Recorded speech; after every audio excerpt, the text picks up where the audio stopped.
मूसा अलैहिस्सलाम की फौज में उस वक्त जितने भी बनी इसराइल के लोग थे वो बचपन से ही फिरौन की गुलामी में बड़े हुए थे, जिसकी वजह से उनका जिस्म ही नहीं बल्कि उनकी सोच भी गुलामों जैसे बन गई थी। Hello guys, welcome back to another video. तो कैसे हैं आप सब लोग? होप आप सब ठीक होंगे। तो भाई, बनी इज़राइल और यहूदी, क्या हमें लगता है कि ये एक हैं? नहीं, ऐसा बिल्कुल नहीं है। तो आइए देखते हैं ये वीडियो और जानते हैं यहूदी और इज़राइल के इतिहास के बारे में, जो कोहिस्तानी ने बड़े अच्छे से अपनी वीडियो में बताया है। तो आइए देखते हैं और करते हैं रिएक्शन। यहूदी और बनी इसराइल एक ही मतलब है इन दोनों वर्ड्स का, राइट? नो, बल्कि ये एक बहुत बड़ी गलती है जो डेली हम सारे ही कर रहे हैं, क्योंकि यहूदी और बनी इसराइल इन दोनों वर्ड्स में बहुत बड़ा डिफरेंस है। आज से 4000 साल पहले इब्राहिम अलैहिस्सलाम फलस्तीन, जिसे उस जमाने में किनान कहा जाता था, इधर पहली बार आबाद हुए, जिधर इब्राहिम अलैहिस्सलाम के दो बेटे हुए, इस्माइल और इसहाक। तौरात में अल्लाह ने इब्राहिम अलैहिस्सलाम के दोनों बेटों से वादा किया था कि मैं तुम दोनों को ग्रेट नेशंस, अजीम कौमें बनाऊंगा और तुम दोनों की औलाद बहुत ज्यादा नंबर्स में होगी। इस्माइल अलैहिस्सलाम फलस्तीन को छोड़कर अरब में मक्का में आबाद हुए, वी ऑल नो दैट। लेकिन इसहाक अलैहिस्सलाम अपने वालिद के साथ फलस्तीन में ही रहे। फिर इसहाक अलैहिस्सलाम के एक बेटे का नाम याकूब था, जिसे इसराइल के नाम से भी जाना जाता था। याकूब अलैहिस्सलाम के 12 बेटे थे और उन सारों के नाम ये थे। लेकिन याकूब अलैहिस्सलाम इन 12 बेटों में से सबसे ज्यादा मोहब्बत अपने बेटे यूसुफ अलैहिस्सलाम से करते थे, जिसकी वजह से बाकी भाई यूसुफ अलैहिस्सलाम से बहुत जेलस होते थे। फिर आगे जो हुआ वी ऑल नो दैट, और यूसुफ अलैहिस्सलाम मिस्र, इजिप्ट के वजीर आजम बने। और कुछ ही साल बाद हर तरफ कहत आने की वजह से यूसुफ अलैहिस्सलाम ने अपने 12 भाइयों को फलस्तीन से निकालकर अपने साथ इजिप्ट में आबाद कर दिया। आहिस्ता आहिस्ता याकूब अलैहिस्सलाम इसराइल के इन 12 बेटों की औलादें इजिप्ट के हर फील्ड में फ्लरिश होने लगी। बिजनेस, ट्रेड, एग्रीकल्चर, सब में बहुत ताकतवर और स्ट्रांग होने लगी। जिस तरह आज भी यहूदी जिस भी मुल्क में रहते हैं वहां की सबसे पावरफुल कम्युनिटी बन जाते हैं। इजिप्ट में बनी इसराइल की ताकत से घबराकर आहिस्ता आहिस्ता फिरौन ने इन पर जुल्म करना शुरू किया और आखिर सारे बनी इसराइल को अपना गुलाम बना दिया। लेकिन 400 साल बाद अल्लाह ने इन्हीं 12 कबीलों में से एक कबीले लेवी की औलाद में से एक को चुना, जिसका नाम था मूसा अलैहिस्सलाम, जिन्होंने बनी इसराइल के 12 कबीलों को फिरौन की गुलामी से आजाद कर दिया और उन सारों को अपने साथ फलस्तीन की तरफ ले गया। और अल्लाह के हुक्म से मूसा अलैहिस्सलाम ने बनी इसराइल से कहा कि फलस्तीन पर हमला करो, लेकिन बनी इसराइल ने जवाब दिया कि आप और आपका रब जाकर लड़ें, हम इनसे नहीं लड़ सकते।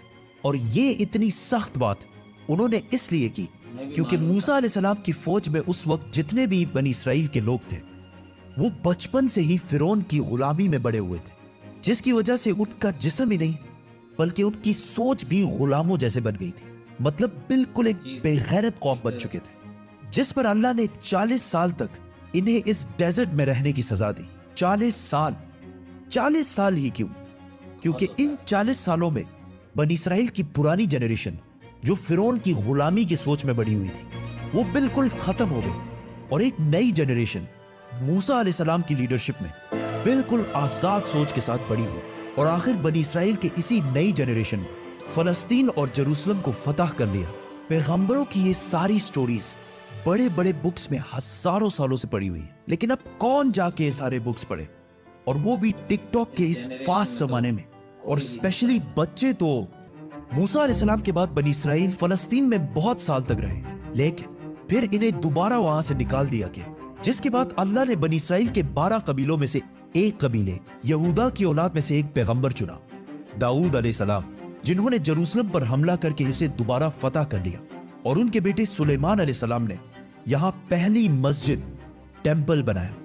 अब बनी इसराइल का सबसे ताकतवर कबीला यहूदा की औलाद बन चुकी थी, क्योंकि सुलेमान अलैहिस्सलाम दुनिया के सबसे ताकतवर बादशाह का ताल्लुक यहूदा के कबीले से था। लेकिन सुलेमान अलैहिस्सलाम का बेटा रहोबोम अपने वालिद की तरह जीनियस नहीं था, जिसकी वजह से यहूदियों के इन 12 कबीलों की आपस में बहुत सख्त लड़ाई शुरू हो गई। और आखिर सुलेमान अलैहिस्सलाम की ये अजीम सल्तनत 2 टुकड़ों में बट गई। बनी इसराइल के 10 कबीलों ने अपने आप को यहूदा कबीले से आजाद कर दिया और एक नई एम्पायर बनाई, द किंगडम ऑफ इसराइल। और सिर्फ 2 कबीले यहूदा और बेन्यामीन अपनी जगह पर ही रहे, बनी इसराइल के इन्हीं लड़ाइयों की वजह से अल्लाह ने इन पर अजाब नाजिल किया नियो असेरियन एम्पायर की शक्ल में, जिन्होंने सीरिया से फलस्तीन पर हमला किया और किंगडम ऑफ इसराइल उन 10 कबीलों पर कब्जा कर लिया और बनी इसराइल के सारे किंगडम को बिल्कुल तबाह कर दिया, जिसकी वजह से बनी इसराइल के 10 कबीले अपनी जान बचाकर फलस्तीन से हर तरफ भाग गए। इसके बाद असेरियन एम्पायर ने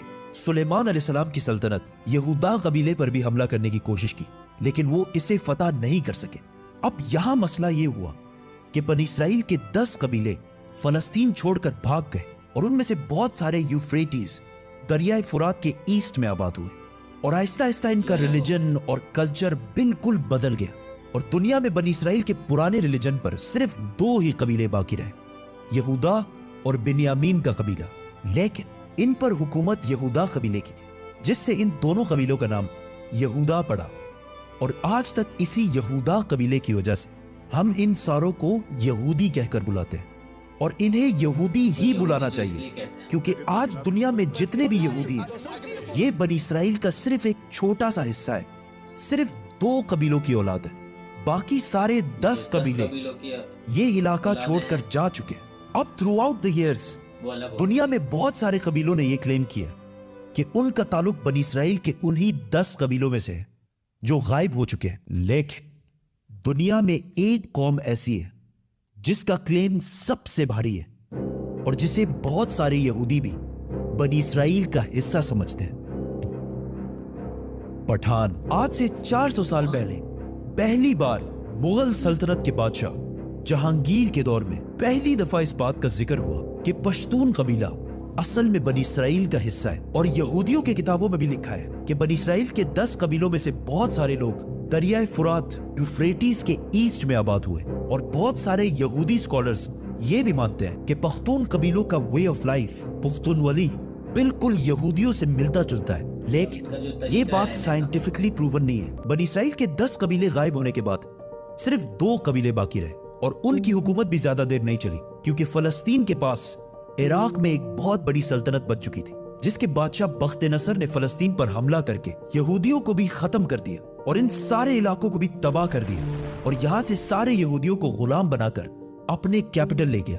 बख्त नसर ने उस टेम्पल को भी तबाह कर दिया जो सुलेमान अलैहिस्सलाम ने बनाया था। लेकिन इस सब के 70 साल बाद ईरान के एक बहुत ही नेक बादशाह ने यहूदियों को गुलामी से निकालकर वापस फलस्तीन में आबाद किया और उस टेम्पल को भी दोबारा बनाया जो सुलेमान अलैहिस्सलाम ने बनाया था। लेकिन 600 साल बाद एक बार फिर रोमन एम्पायर ने इस टेम्पल को दोबारा तबाह कर दिया और आज तक ये टेम्पल दोबारा नहीं बन सका और आज उस टेम्पल की सिर्फ एक दीवार बाकी है, जिसकी वजह से पूरी दुनिया से यहूदी यहाँ इबादत करने के लिए आते हैं और ये दीवार ऐसी है जैसे मुसलमानों के लिए काबा। लेकिन अब क्वेश्चन ये है कि यहूदी इतने पैसे और इतने ताकत के बावजूद इस टेम्पल को दोबारा बना क्यों नहीं रहे? क्योंकि यहूदियों का मानना है कि बहुत जल्द इनका एक मसीहा आएगा और वो पूरे बनी इसराइल को दोबारा फलस्तीन में जमा करेगा। इवन उन 10 कबीलों को जिनमें से बहुत सारे मुसलमान हो चुके हैं, उन सारों को जेरूसलम फलस्तीन में दोबारा यूनाइट करेगा और वहां से फिर दोबारा एक यूनाइटेड किंगडम ऑफ इसराइल बनाएगा, बिल्कुल उस तरह जिस तरह सुलेमान अलैहिस्सलाम की हुकूमत थी। और उस टेम्पल को तीसरी और आखिरी दफा बनाएगा जो पहले सुलेमान अलैहिस्सलाम और फिर साइरस द ग्रेट ने बनाया था। और इसीलिए आज इतने पैसे और ताकत होने के बावजूद यहूदी उस टेम्पल को दोबारा नहीं बना रहे और उस मसाया और बनी इसराइल के 10 लॉस्ट कबीलों का पिछले 2000 साल से इंतजार कर रहे। तो देखा आपने किस तरह मतलब यहूदी ये सोचते हैं कि हमारा मसीहा आएगा, कोई जो हमें यहूदियों को इकट्ठा करके एक अलग एरिया बना के देगा जिसमें हम रह सकेंगे, आबाद हो सकेंगे। बाकी हिस्ट्री आप सब जानते ही हैं।